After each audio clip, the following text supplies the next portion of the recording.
कैसा आप लोग कैसे हो? बिल्कुल ठीक हूँ। तो फ्रेंड्स फाइनली मैं आपसे ये उम्मीद करती हूँ कि आप अपनी तैयारी में अच्छे से लग रहे होंगे और अपनी पढ़ाई अच्छे से कर रहे होंगे। आज मैं सबसे पहले आपको एक बात बताना चाहती हूँ।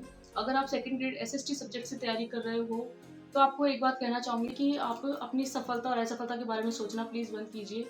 अब बहुत सारे लोगों को ये डाउट होगा कि एक कमेंट्स पे आया था मेरे पास में कि मैम प्लीज़ 5 महीने में क्या हम एसएसटी से बन सकते हैं क्या टीचर? अगर अभी मेहनत करना शुरू कर दें तो?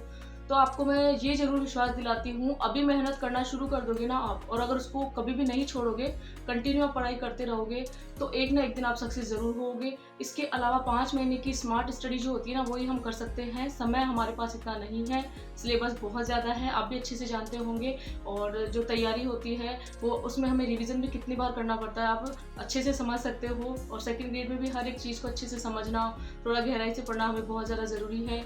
पेपर किस तरह से आता है वो आपने अच्छे से देख ही लिया होगा, तो मुझे बताने की ज़रूरत नहीं है।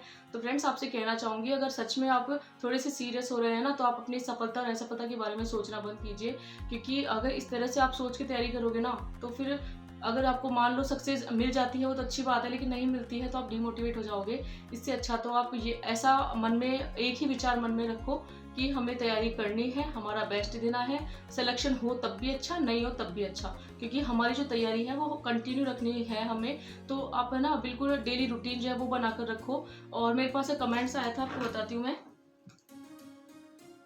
एक कमेंट्स आया था मेरे पास में कि मैम आज से आप मतलब रूटीन बना दिया करो और जिससे हमारा रिवीजन हो जाए, और हम खुद रूटीन नहीं बना सकते। तो देखो आपको मैं सच बात बताऊं तो एक ही बात कहना चाहूँगी मैं कि हर किसी इंसान का टाइम मैनेजमेंट अलग अलग होता है।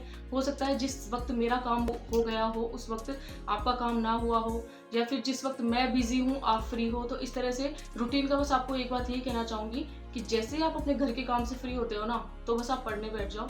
और आज एक स्ट्रेटेजी जरूर बताती हूँ, हम सबको ये रूल है ना फॉलो करना है कि जब भी आप पढ़ने बैठो ना, तो 1 घंटा हमें कंटिन्यू स्टडी पर ध्यान देना है, ना हमें फ़ोन देखना है और फ़ोन को एयरप्लेन मोड पे साइड में पटक देना है। ये आपको मैं स्ट्रेटेजी बता रही हूँ। आप कह रहे हो ना कि आप हमें डेली रूटीन बताओ, तो अगर आप सच में तैयारी कर रहे हो तो आप इसको जरूर फॉलो करना। तो आपको क्या करना है, सबसे पहले कि अपने फ़ोन को साइड में रख देना है, 1 घंटे का टारगेट बनाना है कि हाँ हमें 1 घंटे स्टडी करनी है। उसके बाद में 10 मिनट का हम ब्रेक लेंगे, है ना। 10 मिनट का आप आराम से ब्रेक ले सकते हो, कुछ खा पी सकते हो, घूम सकते हो, फ़ोन देख सकते हो, है ना। फिर उसके बाद में आप दोबारा जब स्टडी करने बैठोगे, फिर 1 घंटे का आप रूटीन बनाओ, फिर उसके बाद में आप 10 या 15 मिनट का ब्रेक ले सकते हो। इस तरह से आप अच्छे से तैयारी कर पाओगे। और सक्सेस का बस मैं तो डेली रूटीन का आपको एक ही जो हमारी स्ट्रेटेजी है ना, उसका आपको एक ही मूल मंत्र बता सकती हूँ कि हमें जो तैयारी है ना वो कंटिन्यू करनी है। जब भी हमें तैयारी का टाइम मिले हमें तैयारी करनी है। हो सकता है किसी के पढ़ने के घंटे ज़्यादा हो जाए, किसी के कम हो जाए, लेकिन फिर भी हमें पूरे कंसिस्टेंसी के साथ में, कॉन्सेंट्रेट के साथ में हमें पढ़ाई करनी है। यही मेरा रूटीन है। मैं आपको बिल्कुल नहीं कहने वाली हूँ कि आप 15-15 घंटे पढ़ाई करो और आपका सिलेक्शन हो जाएगा, ऐसा मैं बिल्कुल नहीं कहूँगी। क्योंकि हमारी जो लाइफ है ना स्ट्रगल वाली, इस लाइफ को स्ट्रगल वाली कहते हैं। अगर कोई बाहर जॉब करने जाते हैं प्राइवेट जॉब, तो उनके लिए बहुत मुश्किल है, वहाँ से आते हैं तो कितने घंटे निकाल पाएंगे ना। तो बस मैं आपसे यही कहना चाहती हूँ, अगर आप घर पर बैठकर स्टडी कर रहे हो तो आपका आज यही रूटीन रखो। जब भी आप स्टडी करने बैठो, जैसे मान लो आप 10 बजे स्टडी करने बैठ गए हो, है ना, सुबह, तो आप 1 घंटे पढ़ाई करो। फिर आपको अगर ब्रेक लेना है तो 11 बजे ही ब्रेक लो, उससे पहले मत लो। आप फोन को साइड में रख दो, बस यही मेरी स्ट्रेटेजी है। और एक चीज़ और भी बताना चाहूँगी आपको कि जब भी टाइम मिले ना तब पढ़ लो आप। ऐसे नहीं है कि हमने टाइमर शुरू किया, वो ऐसी बात नहीं है। कभी कभी टाइमर शुरू करने से भी नियमितता बनती है। पहले मैं भी टाइमर लगा के पढ़ती थी, लेकिन मैंने बंद कर दिया क्योंकि मुझे थोड़ी हेडेक सी हो जाती थी उससे कि टाइमर ऑन करना है, बंद करना है। कभी भूल जाती थी, कभी बहुत ज़्यादा चला जाता, कभी किस किस घंटे हो जाते थे उसमें। मतलब इतना नहीं पढ़ती टाइमर लगा के, लेकिन हाँ एक मैंने अपने मन में जो है ना बात बिठा रखी है कि मुझे जब भी पढ़ना है नियमितता के साथ में पढ़ना है, पूरा कॉन्सेंट्रेट करते हुए पढ़ना है, और मुझे उस वक्त किसी भी तरह का डिस्टर्बेंस नहीं चाहिए। और हमें बिल्कुल ना डिस्टर्ब नहीं होना है, किसी के बारे में सोचना नहीं है, सिर्फ हमें हमारी पढ़ाई करते रहना है। तो यही आपको स्ट्रेटेजी बताना चाहूँगी। ये रूटीन आपको फॉलो करना है अगर आप सीरियस स्टूडेंट हो, सेकंड ग्रेड की तैयारी कर रहे हो, वो भी एसएसटी सब्जेक्ट से। और हाँ आप डरो मत कि ना एसएसटी से हम बन जाएंगे क्या, क्योंकि वही बात रहती है कि पोस्ट कम है और कैंडिडेट ज़्यादा है। तो आप डरो मत, हम तैयारी करना शुरू कर रहे हैं। तो हो सकता है किसी का सिलेक्शन हो जाए, हो सकता है किसी का सिलेक्शन नहीं हो, लेकिन तैयारी करने में हम अपना बेस्ट तो दे सकते हैं ना। तो फ्रेंड्स आपको बिल्कुल घबराने की जरूरत नहीं है। डरते हुए अगर आप तैयारी करोगे ना तो आपसे तैयारी नहीं हो पाएगी। खुश होकर तैयारी करो। सच बताऊं तो मुझे तो अभी तक पूरा इसका सिलेबस भी याद नहीं है, ये आपको सच बता रही हूँ मैं, क्योंकि मुझसे किसी ने कमेंट से पूछा था कि न्यू टॉपिक आप मुझे प्रोवाइड करा दोगे क्या। तो अभी तक मैंने न्यू टॉपिक को अलग से लिखा भी नहीं है, तो बहुत ज़्यादा पीछे हूँ मैं भी आप सभी से। और अगर जिनका रिविजन हो रहा है या फिर 1-2 बार हो चुका है, वो स्टूडेंट बहुत ज़्यादा प्लस पॉइंट है उनका, अच्छे से रिवीजन करो, आपके पास 5 महीने बहुत है। लेकिन जो जीरो से शुरुआत कर रहे हैं ना, उन लोगों को घबराने की जरूरत नहीं है। मैं भी आप ही के साथ में जीरो से शुरुआत कर रही हूँ। सिलेक्शन लेंगे तो साथ में लेंगे, और अगर नहीं भी लेंगे ना तो हम एक दूसरे को मोटिवेट जरूर करेंगे, डीमोटिवेट नहीं होना है। एक मेरे पास कमेंट आया था, दी महाद्वीप और महासागर कब करोगे, है ना। तो आपको बताना चाहूंगी वर्ल्ड ज्योग्राफी में कि महाद्वीप महासागर का ऐसा है कि आज हम एक टॉपिक पढ़ेंगे एशिया महाद्वीप, उसके बाद हमें यूरोप, अफ्रीका, ऑस्ट्रेलिया कुछ नहीं पढ़ना है, सिर्फ एशिया महाद्वीप के बारे में पढ़ना है ना। कौन से वहाँ पे जो भी हमें एशिया महाद्वीप की नॉलेज लेनी है ना, सारी डीपली पढ़ लेना है हमें आज।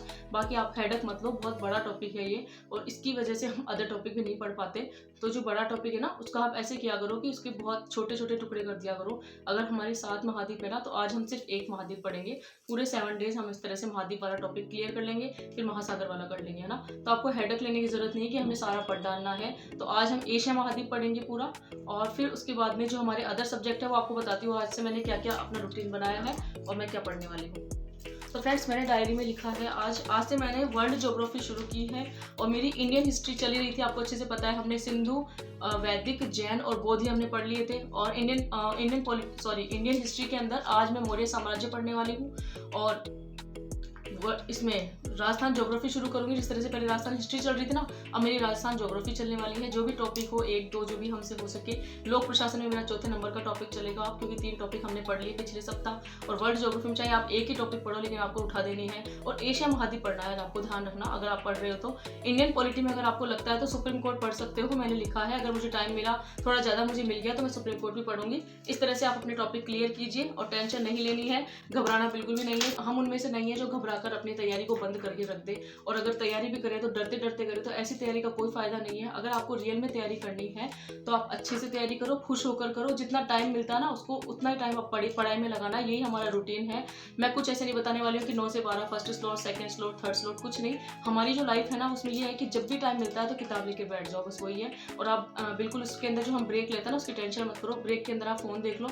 एक बार जब इस तरह से करोगे ना, आप 1 घंटे पढ़ाई, फिर 10 मिनट का ब्रेक, इस तरह से आपको क्या होगा, बहुत अच्छा फील होगा। आप अपना फोन भी देख पाओगे, आपको ये भी नहीं लगेगा कि मैं फोन से बिल्कुल दूर हो गया हूँ। कुछ लोग होते हैं फोन से दूर नहीं हो पाते हैं, तो बस मैं तो इसी तरह से करती हूँ। 10 मिनट के ब्रेक में फोन देख लेती हूँ, या मैं कुछ खा लेती हूँ, या इधर उधर घूम लेती हूँ, और उसके बाद मैं अपना पढ़ने बैठ जाती हूँ। इस तरह से आपको करना है। आई होप आपको आज का ब्लॉग पसंद आया होगा। पसंद आया तो लाइक, शेयर एंड सब्सक्राइब कीजिए। Thanks for watching.